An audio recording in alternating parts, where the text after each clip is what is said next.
Naisip mo na ba na baka hindi tayo ang una? May mga naunang sibilisasyon, kaya bago tayo na mas maunlad pa, ano ang nangyari sa kanila? May ilang pahiwatig tungkol dito. Subukan nating ipaliwanag. Kung tama ang mga hinalang ito, posibleng maging napakahindi mahulaan ang kinabukasan ng sangkatauhan. Ano ang estruktura ng ating universo? Kahit papaano, bahagi lang ang naobserbahan natin mula sa daigdig. Sanay na tayong tingnan ang kalawakan sa sukat ng sistemang solar o hanggang daang magatas. Sa kalawakan, may mga superstruktura na nagpapaliit sa ating galaksya na parang butil ng buhangin sa tabi ng mga dakilang piramide. Alam mo ba na ang mga galaksya na napakalaki para sa atin ay sa isang banda, parang mga kakaibang ladrilyo lang? Gaya ng mga karaniwang ladrilyo, ang mga galaksya ay bumubuo rin ng mga pader. Ano sa tingin mo? Mga pader sa kalawakan? Hindi ito biro.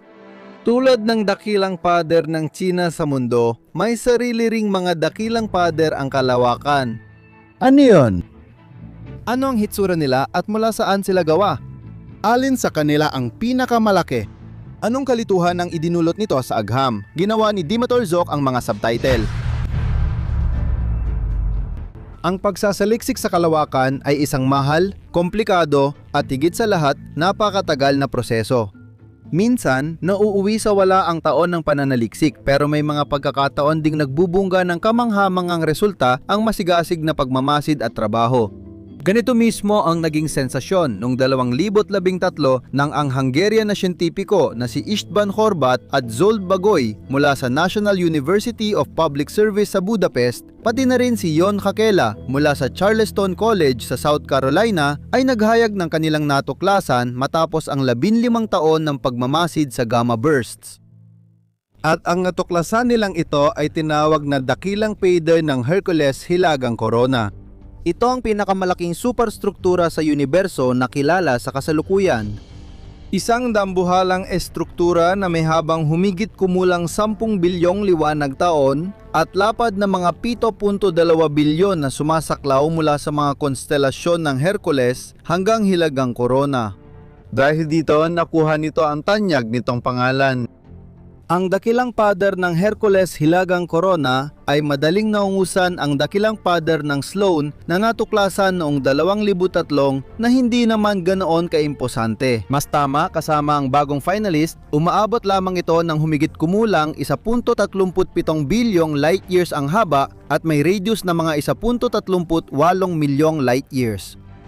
At ang dakilang pader ng CFA-2 na natuklasan pa noong 1987 at hanggang 2003 ay itinuturing na pinakamalaking superstruktura sa universo ay tuluyang nawalan ng laki dahil ito ay may haba lamang na 500 milyong light years at lapad na 300 milyon.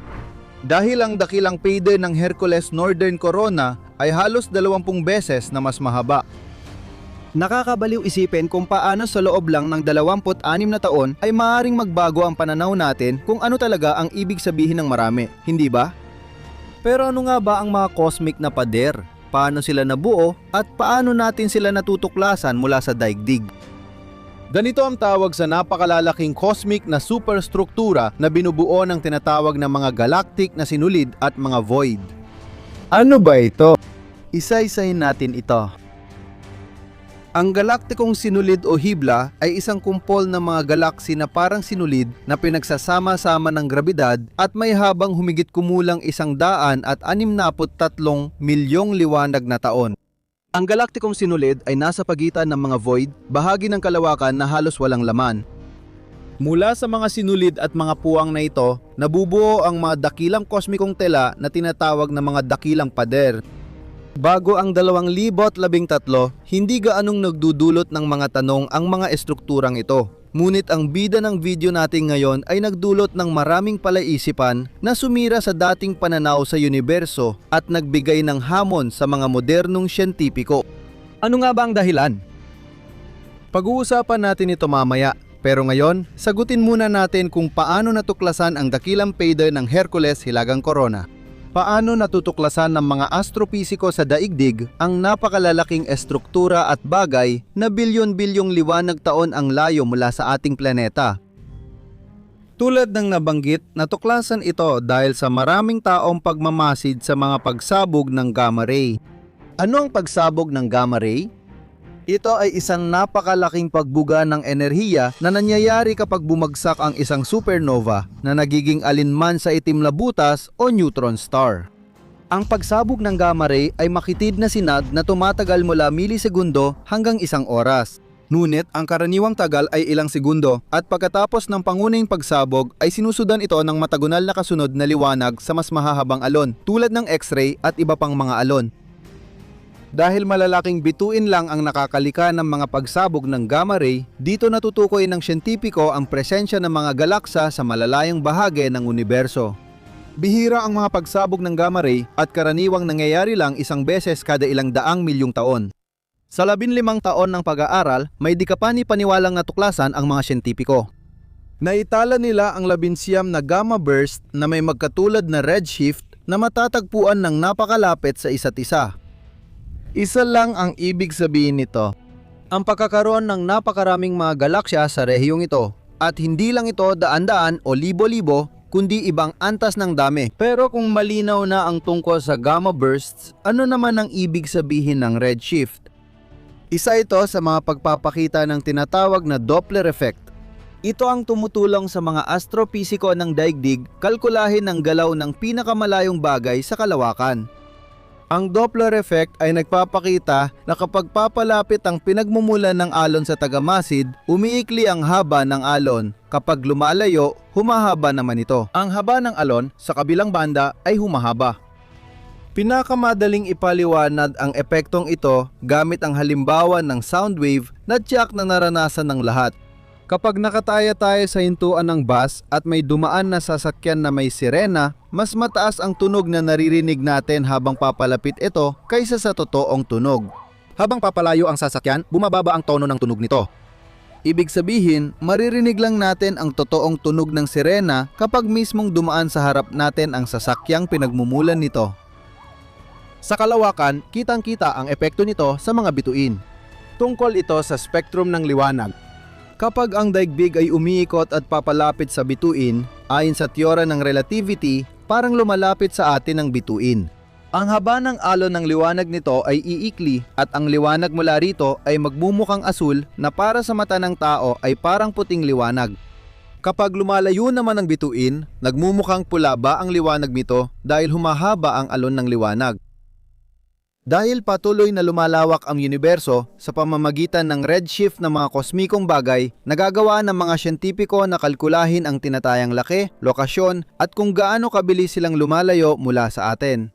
Pero may epekto rin ang galaw ng mga bagay mismo, halimbawa ang pag-ikot ng mga galaksi.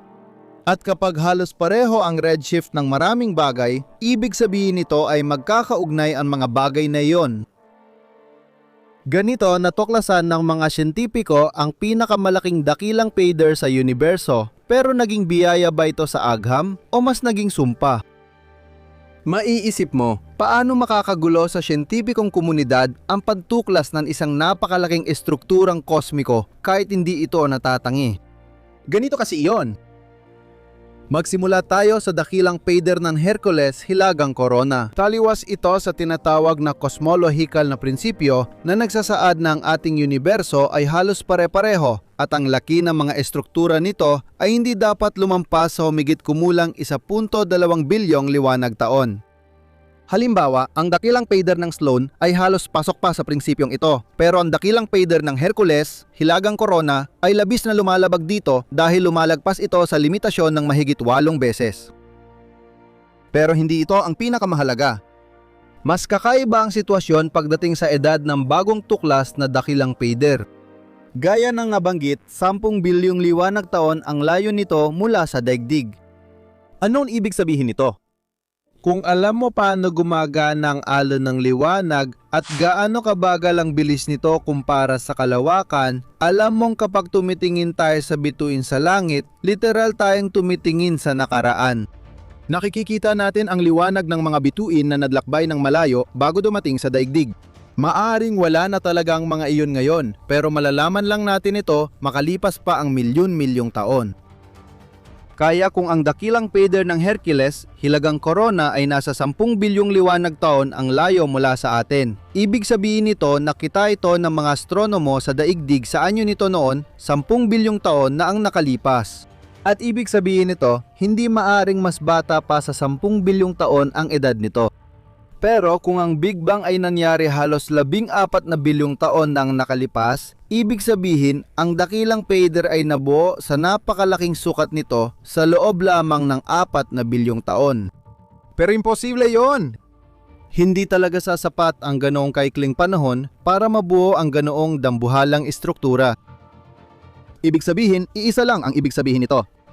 Ang mismong pag-iral ng dakilang pader ng Hercules, hilagang corona, ay naglalagay sa teorya ng Big Bang sa alinlangan at pati na rin sa lahat ng kaalaman ng tao tungkol sa ebolusyon ng kalawakan.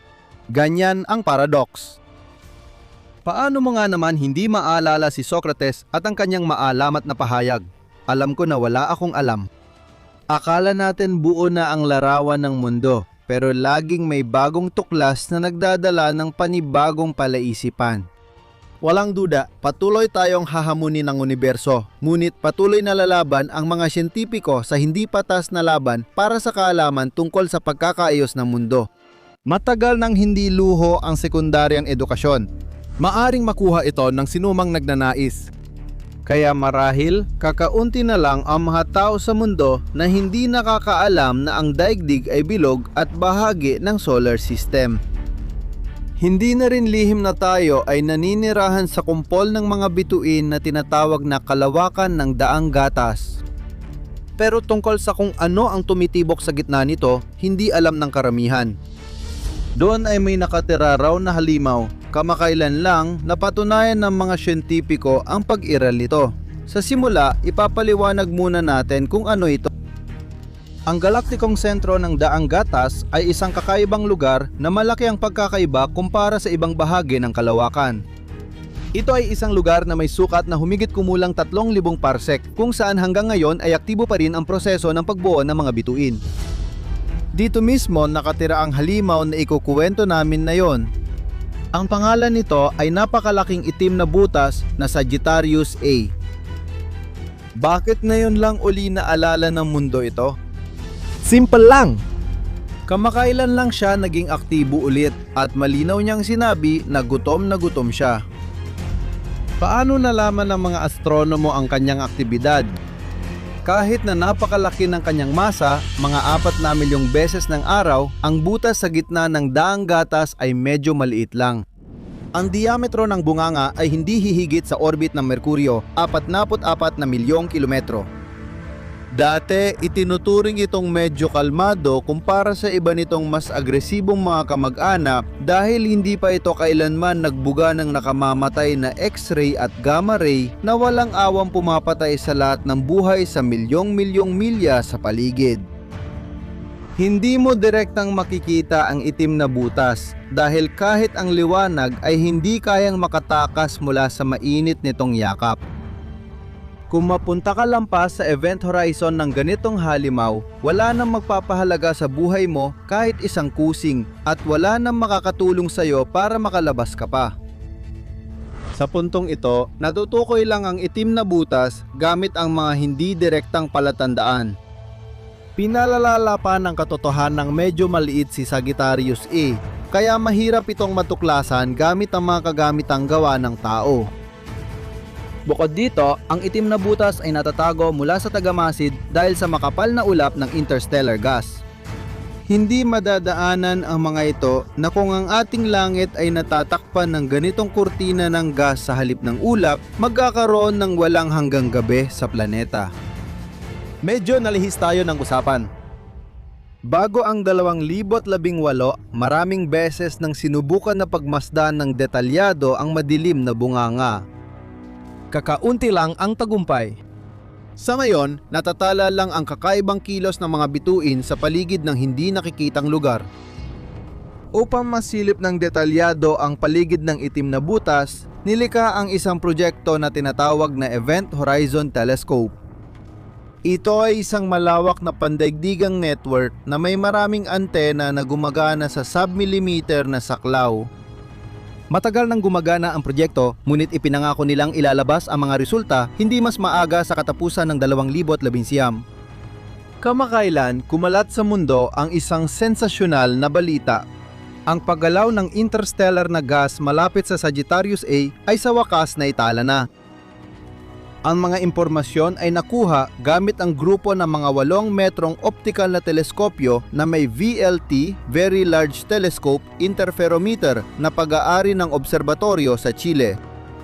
Ang mga natuklasang pagsiklab ay malinaw na ebidensya ng akresyon na nakikita sa pinakamalapit na matatag na orbit ng itim na butas. Ang lokasyon ay nasa medyo malapit lamang mula sa event horizon nito. Isang lugar na di pa nasilip ng anumang teleskopyo noon. Ipinakita ng obserbasyon na kamangha-mangha ang bilis ng pag-ikot ng maliwanag na material sa paligid ng itim na butas. Umaabot ito sa 3/4 bahagi ng bilis ng liwanag, mga 100,000 kilometer bawat segundo. Ang mga astronomong nakasaksi sa kamangha-manghang pangyayaring ito ay hindi na kailangang palakihin pa, talagang nabigla. Para maitala ang signal mula sa itim na butas na Sagittarius A na sa ngayon ay tila nagdadyeta, gumamit ang obserbatoryo ng makabagong sistemang gravity. Ang mga pagsabog ay natuklasan noong Hulyo 2018. Hindi ibig sabihin na ang akresyon ay nangyayari sa isang nakapirming orbit ng itim na butas ngayon. Siguro ilang siglo na mula nang lamunin ng bunganga ang isang asteroid o planeta. Napansin lang natin ang bakas ng pagkain matapos ang 100 taon. Pinakamahalaga, pinatunayan ng network ng teleskopyo sa Chile, lalo na ng gravity receiver, na may napakalaking itim na butas sa gitna ng daang gatas. Na sa ngayon ay nagpapahinga pa, ngunit hindi natin alam kung kailan ito magpapasyang magising mula sa pagkakatulog. Sa ngayon, hindi pa kaya ng teknolohiya natin na makita ang aktwal na pagkuha ng bituin o iba pang bagay ng itim na butas. Ngunit sa inaharap, kung magpapatuloy ang pagpapahusay sa proyekto ng Event Horizon Telescope at iba pang mga katulad na misyon, posible nating masaksiyan mismo ang pagkain ng ating mapanganib na kapitbahay. Sa totoo, inaasahan na hindi nag-iisa ang itim na butas dito. 2 taon na ang nakalipas, nagbigay ang mga Hapong astropisiko ng hindi direktang ebidensya ng isa pang napakalaking butas, 200 liwanag taon mula sa gitna ng daang Milky. Ang masa ng itim na butas na ito ay mas mataas kaysa kay Sagittarius A. Abot ito sa 100,000 beses ng bigat ng araw. Ano kaya ang susunod na hakbang sa pag-aaral ng mga galactic na halimaw? Sa tingin mo, titingnan natin ang Event Horizon? Hindi naman ganoon. Malayo-layo pa tayo dun. May pansamantalang layunin tayo, matuklasan ang anino ng itim na butas. Ano nga ba talaga ang nasa likod ng romantiko pero nakakatakot na konseptong ito? Sa simpleng salita, ito ay parang donut ng mainit na gas na nakapalibot sa itim na hukay at nakikita sa harap ng liwanag. Si astropisiko Subramanian Chandra Chandrasekhar ay nagmungkahi noon ng bagong paraan para matukoy ang silweta ng kosmikong halimaw. Sabi niya, dapat kitang itim na butas laban sa matingkad na puting screen. Sa lohika ng mga bagay, ito ay lilitaw sa harap ng tagamasid bilang isang hindi malinaw na madilim na batik. Ang bisangang paraan ay kasalukuyang kinukwestiyon pa, ngunit nagpapatuloy pa rin ang mga pag-aaral sa larangang ito. Ang planetang daigdig ang tanging lugar na palakaibigan sa tao. Isa itong aksiyoma na hindi na kailangang patunayan. Pero susubukan pa rin nating maglaro sa mga contrast at bisitahin ang mga planeta ng solar system para ipakita kung gaano kasama at hindi komportable ang mararanasan mo sa kanilang mga ibabaw. Kung meron man, syempre. Hindi namin alam kung magugustuhan mo ang ekskursyon, pero tiyak na matatandaan mo ang paglalakbay na ito. Isantabi mo na ang spacesuit mo dahil extreme tours na lang ang para sa matatapang at medyo siraulo. Hindi mo na rin kailangang magsuot ng seatbelt. Sa pagkakataong ito, walang saysay ang pag-iingat na yan. Dahil napabayaan ang mga patakaran sa kaligtasan, tungkulin naming magbabala. Sa kalawakan at sa ibang mga planeta, kung walang spacesuit, ang tao ay mabubuhay ng isang napakahirap, ngunit sa kabutiang palad, maikling buhay. Kaya huwag kayong mag-alala, mabilis lang itong mangyayari. Tara na! Merkuryo. Ang unang planeta mula sa araw ay hindi kaaya-aya ang mga kondisyon para tirhan. Ang lamig ayon sa pananaw ng mga taga rito, kung meron man, ay napakabagsik, umaabot hanggang -172 degrees Celsius.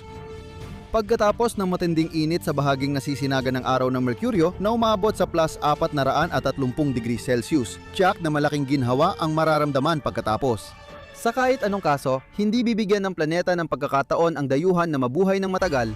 Kaunting oras lang ang meron para maging alinman sa isang piraso ng sorbete sa kalawakan o abo ng agarang pagkakremate.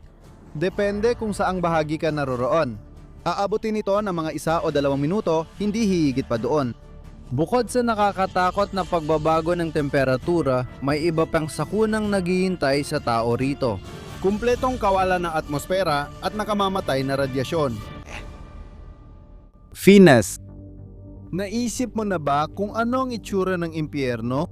Kung hindi pa, basahin mo ang banal na komedya ni Dante at i-multiply mo lahat ng yon sa 2. Ganyan ang Venus. Isang napakalaking silid patay kung saan, bukod pa sa lahat, umuulan ng sulfuric acid mula sa kisame. Walang silbi bilangin ang milisegundo ng buhay dito dahil di naaabot sa ibabaw ang bangkay mo. Ang kawawang astronauta ay dudurugin ng napakalakas na presyon na posible lamang sa kilometro ang lalim sa ilalim ng karagatan ng mundo.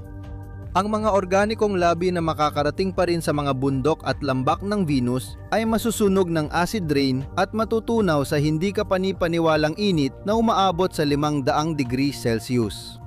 Conclusion: hindi tatagal na 1 segundo ang buhay ng tao sa Venus.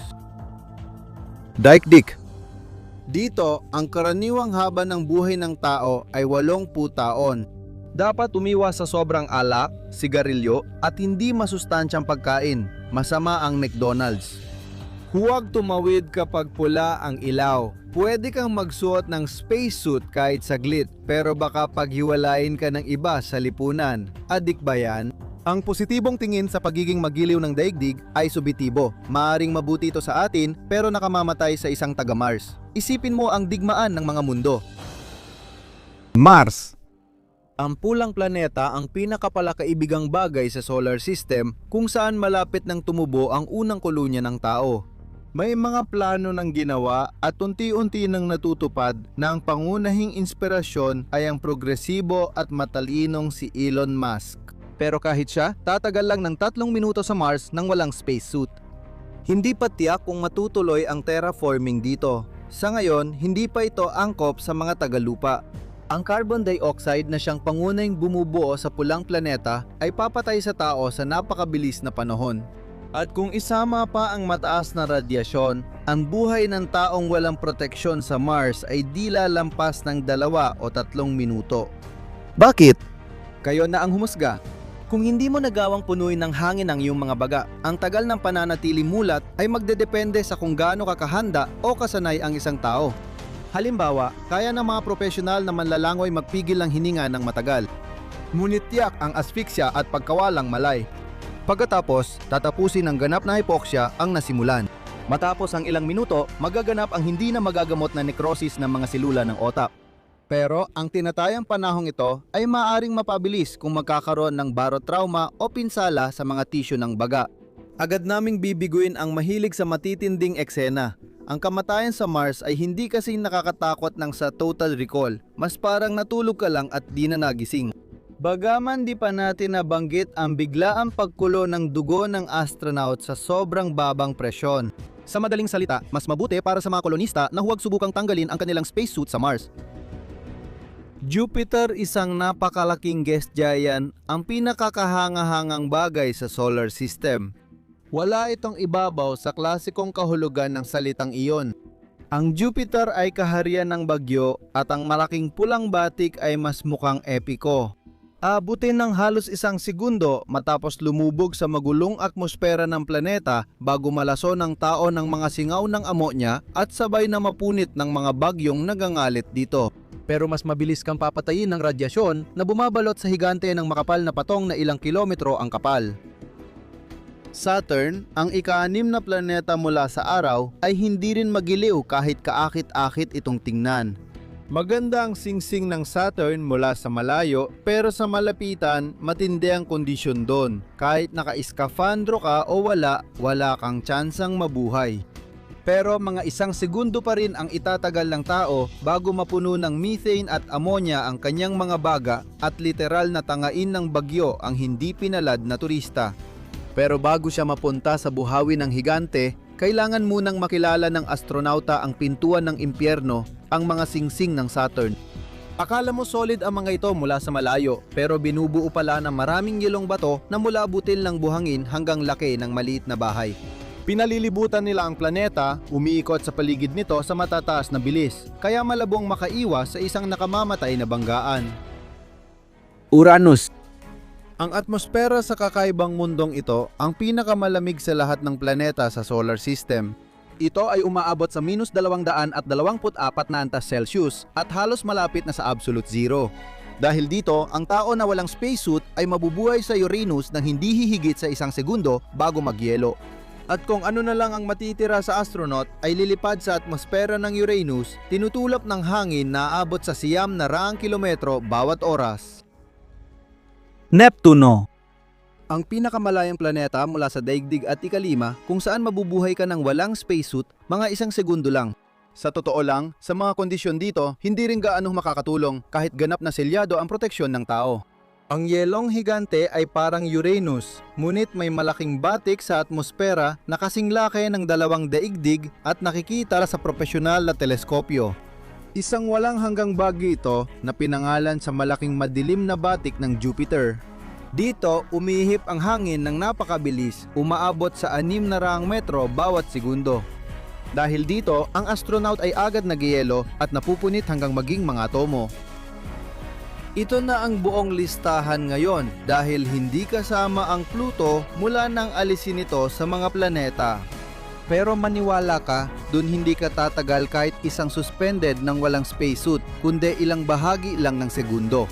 Kaya naman, malinaw na, kahit na napakaraming mga bagay sa kalawakan ng solar system, wala talagang lugar na tinatanggap ang mga tao. Lalo na kung wala kang suot na hermo-costume. I-komento kung saan nyo gustong maglakbay at paano nyo poprotektahan ang sarili laban sa masasamang kondisyon ng planeta. At huwag din kayong magdamot sa likes. Ito ang siguradong paraan para umunlad ang channel, tumaas ang kasikatan nito at magkaroon ng mas maraming iba't ibang content. Naghihintay kami ng inyong pagkilala. Nagbabayad kami ng mga kawili-wiling video.